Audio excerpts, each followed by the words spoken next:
Grosse frayeur pour Rafael Nadal hier à New York. Le Mallorquin, pris de violentes crampes en pleine conférence de presse, a dû s'allonger avant que son kiné vienne à sa rescousse. Les journalistes évacués sans explication ont d'abord cru un malaise avant d'être rassurés. Le numéro 2 mondial qui s'est qualifié pour les huitièmes de finale de l'US Open a réapparu quelques minutes plus tard et a terminé sa conférence de presse debout.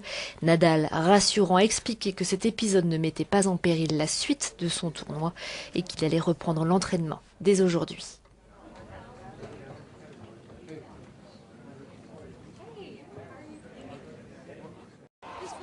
À première vue, Rafael Nadal a plutôt la cote auprès des plus jeunes. Chez les adultes, c'est une autre histoire. Le sextuple vainqueur de Roland-Garros ne fait pas l'unanimité, les avis sont partagés.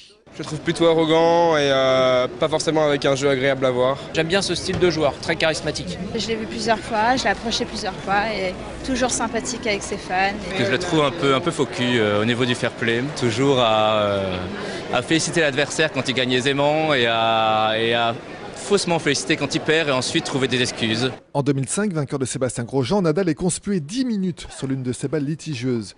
Contrairement à Federer ou Djokovic, l'Espagnol peine à marquer des points auprès du public français qui n'hésite pas à encourager ses adversaires, comme lors de sa défaite face au Suédois Söderling il y a 3 ans. Il n'arrive pas à comprendre ça, mais je pense que cette image qu'on a de Rafa Nadal, c'est un petit peu l'agressivité de son jeu, mais pas du tout. C'est un type vraiment qui vient d'une belle famille, une bonne famille, très poli, respectueux. L'an passé, en finale, Nadal avait fait l'effort de dire quelques mots en français, une opération séduction à renouveler pour le roi de la terre battue, mal aimé, qui se sent pourtant à Paris comme à la maison.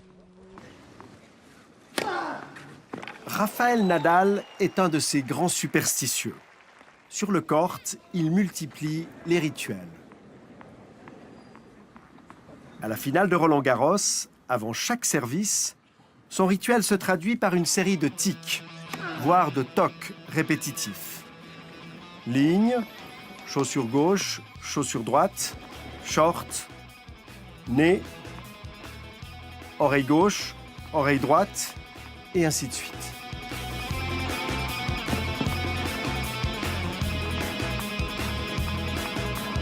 À force d'en user et d'en abuser, le sportif peut devenir prisonnier de ses rituels.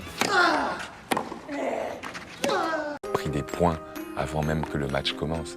J'ai vu ça aussi une fois, c'était la finale Federer, une finale Federer-Nadal, et on se retrouve tous les anciens vainqueurs derrière la bâche, et tout d'un coup, le juge arbitre arrive, les joueurs arrivent, donc on se tait, et là arrive Roger, salut, bonjour tout le monde, bonjour. C'est discrètement, bonjour, et il attend. Et là arrive Nadal, Nadal nous regarde, ne calcule pas Federer, qui le regarde comme ça, et commence à faire des sauts de kangourou, mais c'était un taureau prêt à aller à la baston. C'était impressionnant. On s'est tous regardés, on s'est dit, mais Nadal a déjà gagné le match. L'Espagnol qui ovationne l'arrivée de Rafa sur le court, c'est pas la même attitude, hein, vous voyez très placide du côté rouge, du côté suisse, et puis ça bouge déjà, c'est très tonique côté espagnol. On a tous un peu la trouille. Le truc, c'est de ne pas le montrer, quoi. Et c'est celui qui le montre le moins qui a un ascendant.